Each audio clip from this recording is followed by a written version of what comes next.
trying to find the date. I think it's August 9th, 2024, 2:10 p.m.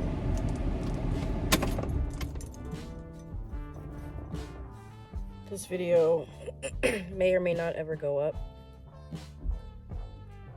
I'm sitting at the lake. I'm in Dawson County, Georgia. I got off work this morning around 6:15, and I went to the gym, and then I crashed. I've basically been like passed out all day. It's been kind of lower energy for me this last couple of weeks. I'm trying to pinpoint exactly where it started. Probably when I flew out to Colorado and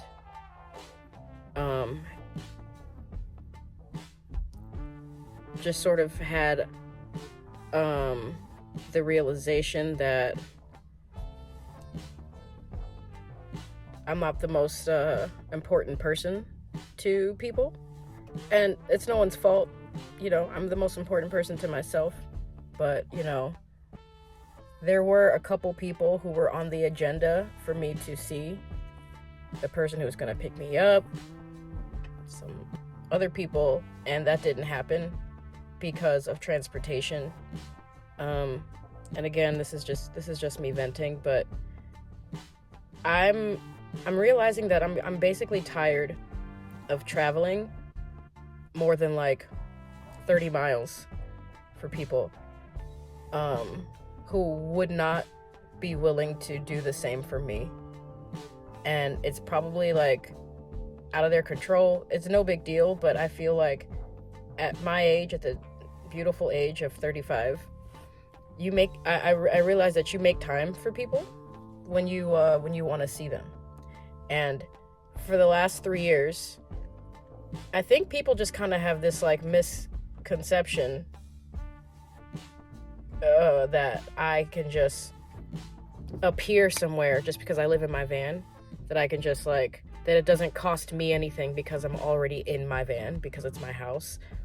But it's more than just driving 1,400 miles. I drove over 1,400 miles like 3 times from Denver to Chicago and back and forth in the last like two and a half years, right? That's a lot of miles.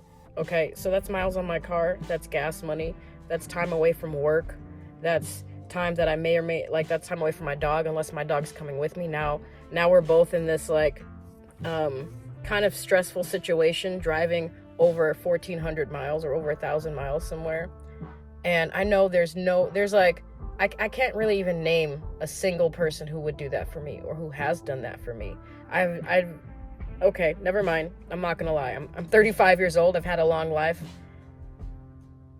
I can name one person right off the top of my head right now who has driven from, I think, South Dakota to Colorado, which is like the longest distance someone has driven for me, I believe. I also had a friend who drove from Iowa. That's the longest distance. Iowa to Colorado. Longest distance someone has driven for me. I don't talk to either of those people anymore. That's just how it is. But it's not because of that either. Other unrelated reasons. But I find myself doing it a lot, and people kind of just think that it's just like, oh, what's 200 miles? Like I can just whip out 200 miles. It's not that I can't, but it's just like, it's kind of an investment. It's kind of extra stress. It's like emotional stress. It's financial stress. Like it's just an extra thing. And I know most people wouldn't return the favor. They wouldn't come back out for me. Rather it's their own, because something out of their control, or they just don't care enough to plan ahead. I've had people fly out for me. Of course, my sister, my family members, they've flown out to come and see me. And I've flown out for people too. So that's just one thing. I think that's just sort of been putting me in. There's a few things with it. That's probably one big thing, I think, where it initiated.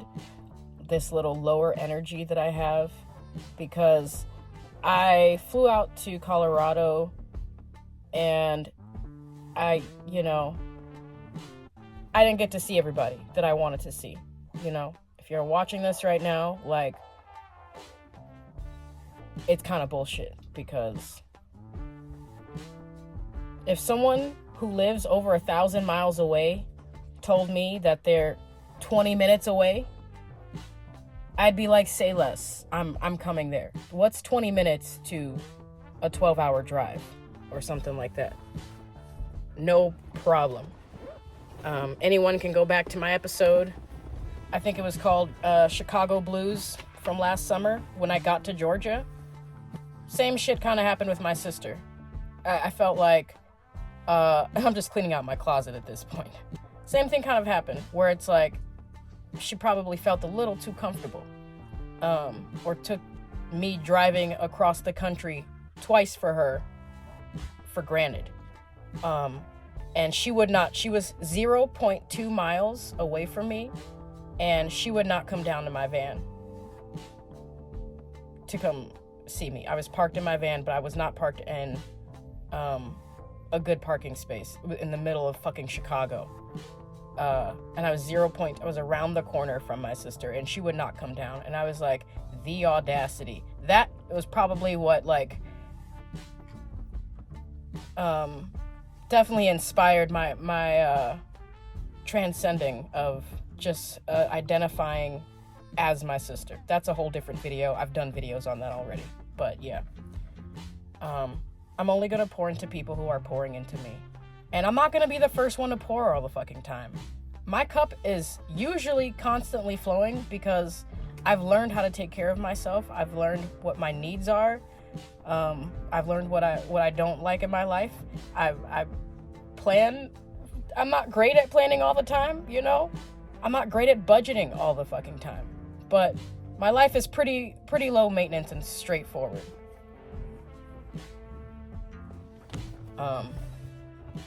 So yeah, I do have a constant flow into myself. And I just hope that it inspires people to pour into themselves. But at the same time, don't come trying to just take advantage of me. So anyway, that's one rant. I can do another rant really quick about my self-soothing techniques, let's call it, for just to sort of make this short and sweet. I have been abusing myself with alcohol, like, these last couple of weeks. I've been abusing alcohol for, like, since I got back from Colorado. It's been actually really hard to not think of it and to not have something that triggers me wanting it, to not, like, just go and just because, I do pour into myself, so I am always in an abundance, but I even take that for granted when I'm like, hey, I can afford it, so why not? All the while I'm building up a tolerance, I'm building up this addiction. I'm feeling it. Like, a 16-ounce drink used to take me a minute, and now I'm like halfway done before the guy's finished fucking pouring it. Okay, this is just me identifying my problem. I understand where it started recently, but it's something that I understand I have to nip in the butt, because of my health, because I care about myself, because I love myself. It's like an escape for me. Like, I would assume that's why it is for a lot of people. It's like an easy, affordable escape that's not like actually going out of the country and escaping somewhere. It makes me feel good to actually, like, go out and treat myself. It's mostly for the nostalgic feeling that comes when, when I can go out and sit alone in a bar, at the bar, and order a drink, nothing else. And I don't know, something about going out by myself. But, and that's all fine and dandy, but it's been like every day. So I just had the urge because I'm in this routine now where I go to work, I go to the gym, I take a fucking nap or I go to sleep, then I go to the lake, walk my dog, take another fucking nap. Then I wake up, and now it's right around the time where I have just enough time to have an alcoholic beverage before I go to work in 5-6 hours. But maybe longer. But yeah, I noticed the trigger, so I started recording the video. So yeah, that's basically it. I don't have any wise tales for that. I'm a non-functioning alcoholic. It's hard for me to function right now without having alcohol. I'm having issues having self-esteem. I'm having self-esteem issues, and it's weird because people ask me like all the time. They don't ask me all the time, but people have asked me like, how do you have self-esteem issues? How are you not confident? You look like one of the most confident people, but you know, I got my ups and I got my downs. Every day is not perfect, and I tend to, especially being by myself a lot, I tend to dwell on things longer than I need to, and then it sort of snowballs into, I look up and then 3 weeks have passed and I've noticed that I've had a drink every day. This isn't this year, but you guys remember last year, right before Thanksgiving, I had like 3 straight fucking weeks, if not more, where my van was broken down and I drank every day. True confessions here. And I just sort of leaned into it. I was like, fuck it. So this is me trying to like lean back, trying to pull away from it right now to try and restabilize myself, reground myself, and then try and just get through this low energy period of just kind of feeling like, you know, just a general sense of loneliness. It's really what it comes down to. A general sense of just like unworthiness or loneliness. They don't tell you about this part. And it's liberating and it's empowering and it's all fine and dandy until it's not, you know. Trust me, I've had the time of my life not having to wait for a man to make plans for me to go to 3 different countries. I've had the time of my life, okay? Or anyone for that matter. You know, it's kind of even hard to really even have friends with this lifestyle because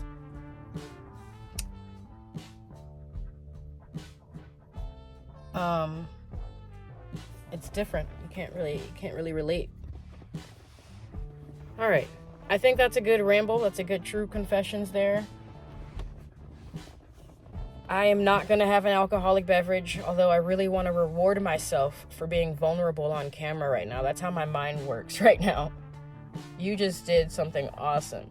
You didn't kill yourself. You took care of yourself. You took care of those around you.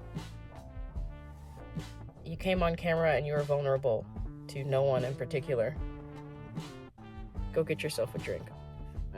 I'm really gonna try not to. Really gonna try not to. Thing I noticed that I do, a pattern that I have, is I tend to suffer in silence. I kind of have this like general attitude of I can do it for myself. I don't need anybody's help. And that includes like going through stuff. So yeah, this whole feeling of being alone and loneliness is my own doing. You know, I've probably subconsciously pushed people away with that attitude of just fiercely independent. And that's just is what it is. So yeah, I'm working through some shit. This thread is barely hanging on.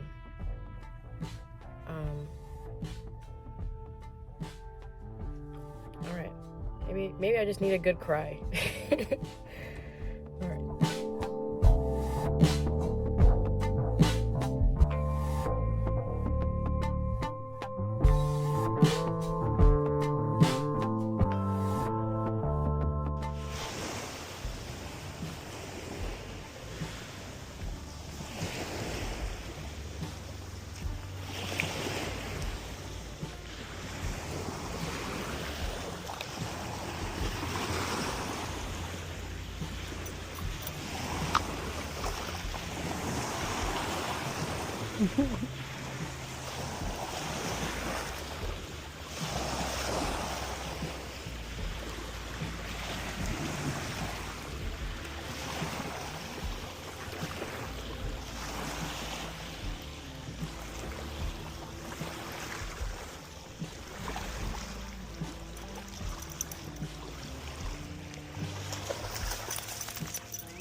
What is it about, like, people getting money and then getting a boat? I don't get it.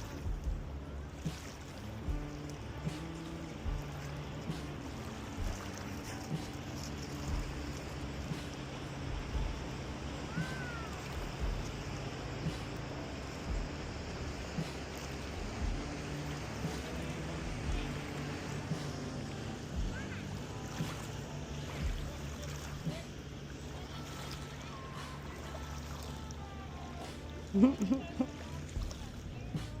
he made some waves. Hi. Do you want to meet her?